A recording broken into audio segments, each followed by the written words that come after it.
This morning we're going to do a quick overview of all the significant or important components if you're going to be working on your Miata.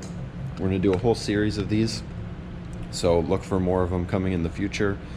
Make sure to like and subscribe to get notifications so you keep track of all of our videos and the upcoming ones. We're going to do a series like this on each different version of the Miata. So this one is an NB1, so 1999 and 2000 model years. All of the cars will be doing our USDM models. There are some differences in other countries, but all of ours for reference will be US market cars. So each one is a little bit different, so we're gonna do a series on each one, so follow along. Start over here on the driver's side.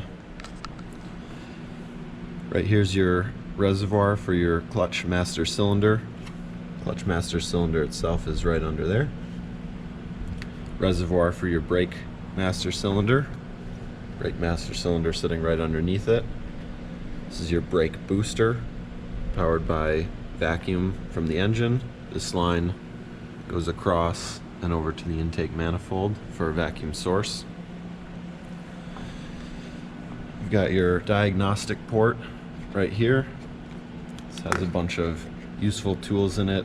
Fortunately, some of them are labeled and some are not, but it's easy to find the pinout on Google, and it'll show you can short out different pins to test fuel pump, fans, set timing, do all sorts of useful DIY activities using that. There is a tool that plugs into there. I have some other videos showing that. But you can honestly do almost everything the tool can do just by taking a wire and jumpering some of the pins in there. Over here, got your relays, which are for the cooling fans on the radiator.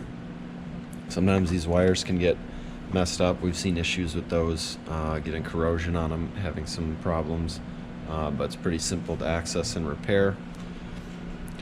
Power steering reservoir, if your car is so equipped. Over here's your intake system. Got the intake here. Then it goes in, your filters under this cover. Pretty simple, some little snaps to open it. No tools required to replace your air filter. On this, there's a couple important sensors. Got the air temperature sensor, intake air temperature sensor, and as well as the mass airflow sensor. Both are quite critical to make sure your engine is running properly. As we come across the front, got your intake tube, or sometimes this is called the crossover tube. Got a cam position sensor here on the valve cover. Somewhat common problem on these NB cars. Relatively easy and inexpensive if you run into that issue. Of course, I have the radiator here, radiator cap, and then the overflow line, which goes over here to your overflow tank. Sticking along the front here, so it's a connector for your fan, power for the fan. There's the other connector is on the fan itself here for the two fans. This sensor here is the pressure sensor for your AC system. Critical for operation of the AC system. Also along this side here is the high pressure port for testing the AC system. As we come across the top of the engine here, got of course spark plug wires, coils in the back there. This layout is unique to the NB1, which is what we're covering. The NB2 has a little bit different layout. See here we've got your PCV valve right there. Those can go bad and cause issues for you. This is your line here for the brake booster that goes across that we showed earlier in the video. Throttle body underneath here. That was pretty graceful. You got your throttle body. Usually not too many issues with this, but underneath it is the idle air control valve. Those can cause issues if you're having stalling or rough idle sometimes. Those can be the culprit. Little connector for that there. Throttle position sensor on the side there.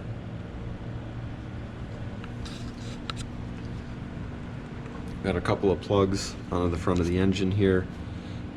These go to various sensors along the side of the engine and then up along back to the PCM.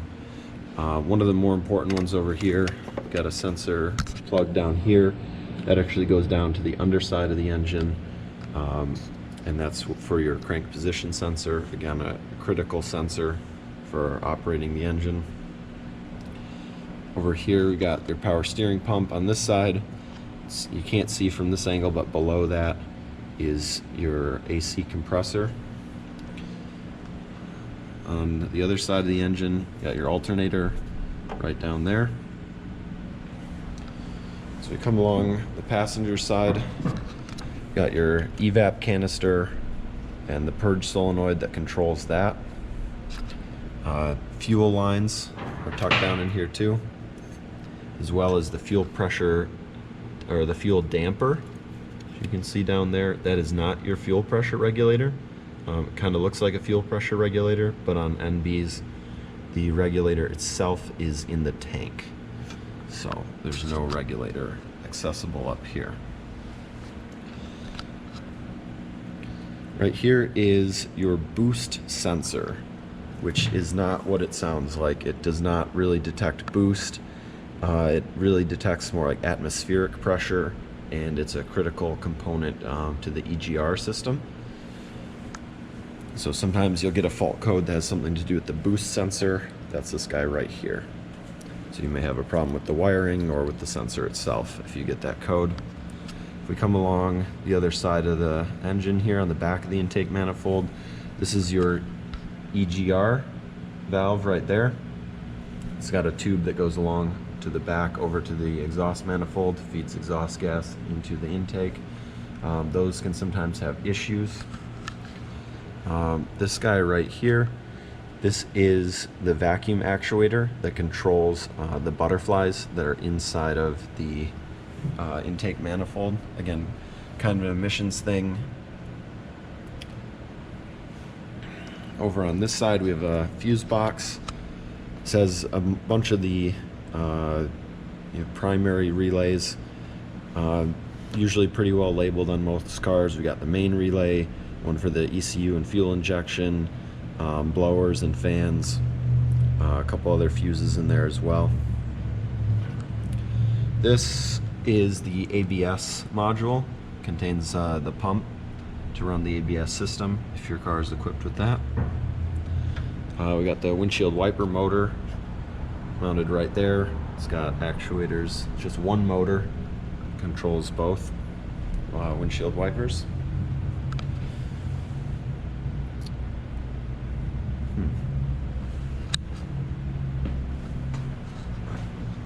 Coming back over to this side, these two hoses here, those are for your heater core. Those can sometimes have issues and spring leaks. The backside is a little bit hard to get to, but it's not too bad if you have a long set of pliers. We've seen a lot of failures on those hoses. They get little pinholes, and if you're not getting heat but not really losing too much coolant, sometimes there's a leak in there. These guys back here, these two hard metal lines, those are your AC lines for your AC evaporator core, which is inside the dash. All right, we're gonna move to the underside of the car now, starting at the back. Little shot here. In the back of the car, of course, we've got the muffler right here.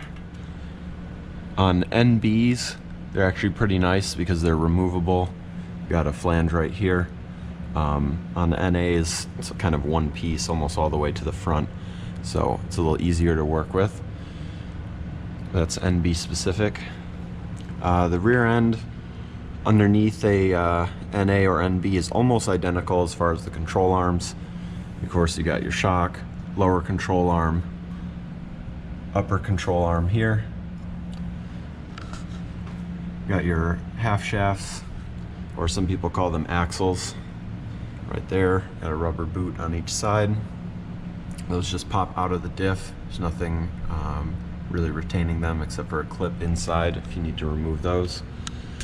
Got your rear differential here. It's got a drain plug on the bottom, fill plug on the top. Pretty easy to do yourself. If you need to change the fluid, just drain it out here, put the plug back in, pull out the top, and just fill it up until it overflows. Pretty simple thing to do. It's a good thing to do if you don't really know the history on your Miata. That gets overlooked pretty easily. Takes about a quart of fluid, 75 W90. Nothing too special, really. Most of them are not red. This one's been painted, so you won't necessarily see that. Then we've got, this is your subframe here, the structure that goes up to the top. That's your subframe. That's actually pretty easily removable if the car was in an accident or somehow that got damaged. That frame just goes across here, holds your diff, and holds your control arms. The shocks actually mount into the chassis itself up there. Moving forward, got your power plant frame. This is what supports the front of your differential, and it supports the back end of your transmission.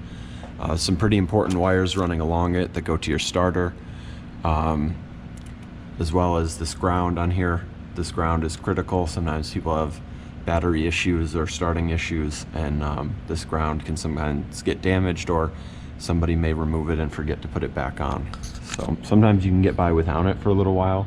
There's multiple grounds, but that can cause a lot of issues for people. Got, right here is your drive shaft. Sits just above the exhaust, kind of nestled into the PPF there. That connects from your diff up to your transmission. There's just 4 bolts that hold it into the differential, and then it's a slip fit here going into the transmission. There's a seal on the back of the transmission. It's a little bit hard to see there. There's that rubber seal. Those have a tendency to leak. They're actually pretty easy to service. You just pull the drive shaft out, and you can pop that seal out and put in a new one without taking out the transmission or doing anything. This car has a 6-speed transmission, which was an option in the NBs. There's a very important plug here I'm going to show you on the side. This guy right here on the side there uses I don't know, an 8 or a 10 millimeter Allen. This is not a drain or fill port. A lot of people have run into this problem, including myself at one point. Looks like that's a fill port, and if you take that out, there's a little piece inside the transmission that will fall down inside of it, and you will lose reverse and 5th and 6th gear. And the only way to get that back is to pull out the transmission and tear it apart and reassemble it. I've done it. It's not fun. So that is the port that people talk about. Do not take that out. You do not need a large Allen wrench when you're doing the fluid for your transmission. So let that be a warning to you. Now on the driver's side, we have, this is the drain port for the transmission, and then on the side of it, it's a little bit hard to see, but right up in here is the fill port. Let's see if I can get a little more light on that. There you go. There's the fill. So there's the drain and the fill on the on the driver's side. If you need to do it, it's the same as the differential. You just drain it out, and then you fill it up until it overflows. It's about 2 quarts. Right here on the side of your transmission, just for reference here, we're over on the passenger side. This is your slave cylinder. These have a tendency to leak. You'll get fluid kind of coming out underneath that boot. Sometimes it's hard to tell. It can be a very slow leak, but if you find you're getting low on clutch fluid, oftentimes that's where it's going, and then you won't be able to shift gears. And a lot of people think that it's you know, the clutch going bad or the transmission or something, but we've kind of saved a lot of people at the shop here from having a clutch replaced when it was really just the slave cylinder. They're relatively inexpensive. It's a relatively simple job. There's just the 2 bolts that hold it in. So that's a good thing to know the location of. A couple of other important things I wanted to point out here on the exhaust. Towards the back here, this is your catalytic converter. And you've got a little resonator before then it goes back to the main muffler. And in between those two is the oxygen sensor. So this is your secondary oxygen sensor here towards the back after the catalytic converter. And that actually plugs in, it goes through there, and it's behind the driver's seat under the carpet is where the plug is. It sounds like kind of a pain, but it's actually pretty easy to get to. If you know what you're reaching for, you can just kind of pull the carpet back and grab it. A lot of times it makes it easier if you just take the driver's seat out and then the carpet lifts up, and it's really easy to see where the connector is for that. So that one can seem kind of daunting, but it's actually not too bad if you need to get to that. So the primary oxygen sensor is up here. You can just barely see it there from the underside on the downpipe. It's actually pretty easy to see from here. I'm in the wheel well here. You can see it's right there. That's your primary oxygen sensor. On the downpipe, that's what really controls the operation of your engine. The secondary one further down on the exhaust is really just an emissions thing to check if your catalytic converter is working properly. If not, it'll set a P0420 code telling you your catalytic converter is not working. But this is the one that's actually important for the engine operation, controls the fuel trims and all that. So up on the front suspension, it's kind of similar layout as to the back. This structure here, all of this is your subframe. Again, that's somewhat easily replaceable. It's a separate piece from the chassis if that were to get damaged in a crash or something like that. All the suspension components hook up to that. So if you had some kind of issue, that's actually somewhat easy to replace. And again, it is interchangeable between the NA and NB. All right, so now we're gonna remove this under tray so we can take a look at the components that are underneath it. You can see pretty clearly everything that we need at the front end. Right out in front, we got the power steering rack. This one happens to be power. You can see the lines. Of course, you could have a manual steering rack, be basically the same, but not have any of these lines on it. See the boots that cover the inner tie rods. The inner tie rod here, outer tie rod, all pretty accessible on Miatas if you need to replace any of that stuff. From the underside, you get a better view of the AC compressor right in there, as well as the crank position sensor. See, that's where we saw that connector on the top side, kind of on the front of the engine. There was the wiring harness for that. If you come along the side here,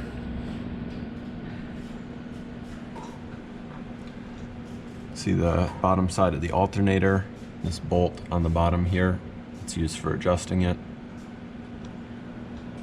Back in the corner there, you can see the starter. The oil filter is kind of behind this brace.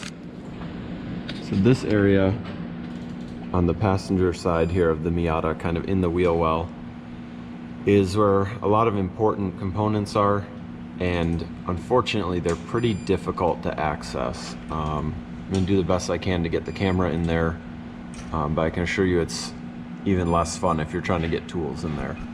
But there's some very important things. You can see from here, sort of just the back of the starter. You can also see the oil filter there, and the oil cooler is mounted underneath the oil filter. And kind of just above that, I'm gonna try to get the camera in there, but you have your oil pressure sensor as well as the NOx sensor are both located kind of above the oil filter. I'm gonna stick the camera. So you can just barely see in there. You can get a clear view of the starter, as well as the slave cylinder is right there. There's the bleeder for the slave cylinder. But if you can see up in there, kind of at the 10 o'clock position off the oil filter, the lower sensor of the two is your oil pressure. That's the one that has the white plug on it. And then just above that is the knock sensor. So luckily those don't tend to have too many problems, but if you need to get in there, it's kind of a pain. You'll also see there's what people call the devil and the demon hoses. Those are the ones that are going to the oil cooler. Those have coolant. One goes to the back of the cylinder head, and one goes forward to the front of the engine. Sometimes those spring leaks, and they're definitely a pain to get to.